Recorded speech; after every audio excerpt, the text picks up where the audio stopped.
আপনার সন্তানকে যদি আপনি নাম্বার ওয়ান বানাতে চান, একটা আমি জিনিস বলি, তাহলে এখন আপনি নিজে বুঝবেন। দেখেন আমাদের নাবিল একাডেমিতে বহুত প্রত্যেকদিন কয়েক হাজার করে হচ্ছে কাগজ আসে, তার মধ্যে আমরা কমন একগুলো কাগজ পাই, সেটা কি জানেন? স্টুডেন্টরা চিঠি লেখে আমাদের পেজে, আমাদের ওইখানে যারা প্যানেল আছে তাদেরকে, তারা ওই কাগজগুলো আমার ছোট ভাই ডক্টর নোবেল কখনো কখনো আমার কাছে পাঠায়।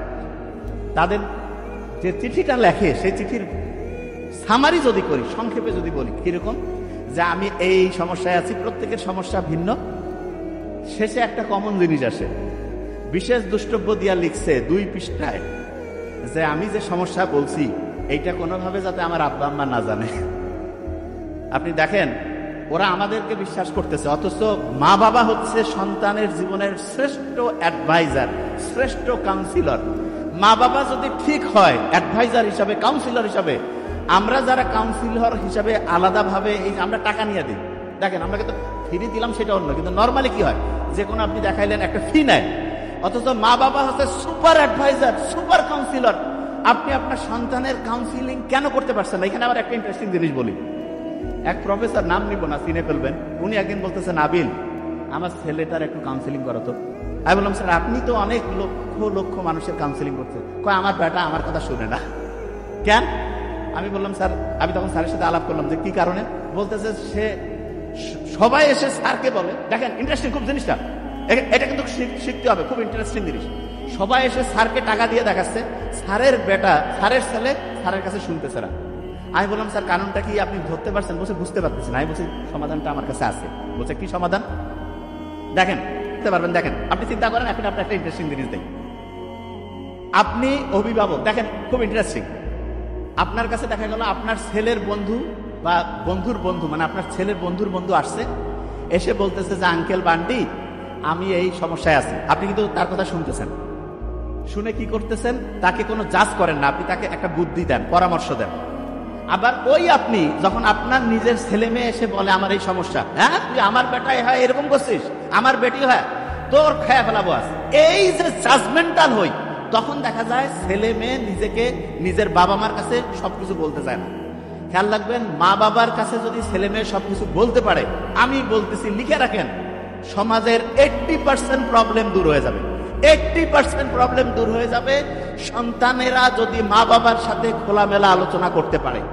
একদম বন্ধুর মতো মিশতে হবে। তো অনেকে বলে আমি তো বাবা মা, আমি তো সন্তানের সাথে বন্ধুর মতো মিশি। কিরকম বন্ধু?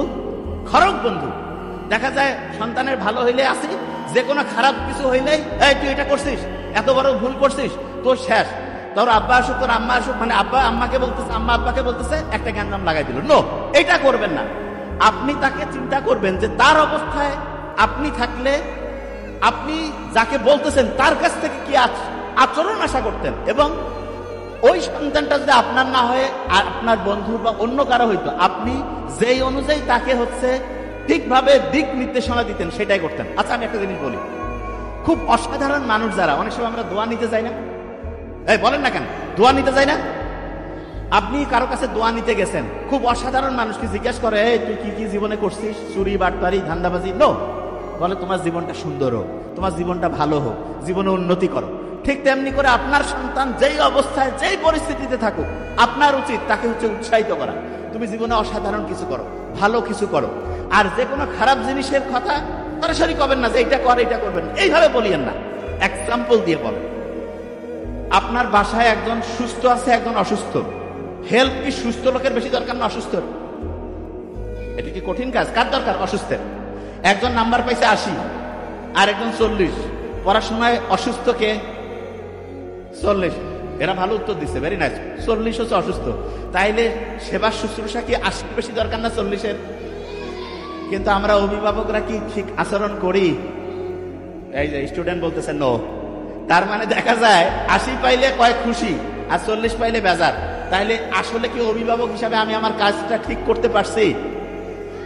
এই জন্য দেখেন ইসলাম দেখেন কি অসাধারণ। ছোট্ট শিশু নাম্বার কম পাইছে, তাকে উৎসাহ কি কম দেওয়া উচিত না বেশি? আচ্ছা একজন খুব স্বাস্থ্যবান আর একজন রোগাশোগা, কাকে বেশি পুষ্টিকর খাবার দিব? যে রোগাশোগা। তাহলে যে নাম্বার কম পাইছে তাকে কি বেশি উৎসাহ দিতে হবে না কম? বেশি উৎসাহ দিতে হবে। বেশি উৎসাহ যদি দিতে চাই তাহলে তাকে উৎসাহ দেওয়ার জন্য তাকে 1 নাম্বার বুদ্ধি হচ্ছে তার প্রশংসা করা। কি করা? প্রশংসা। কিরকম প্রশংসা? যে তুমি এই যে চেষ্টা করতেছো, 40 নাম্বার ব্যাপার না, তুমি চেষ্টা করতেছো, আমরা খুব খুশি হয়েছি।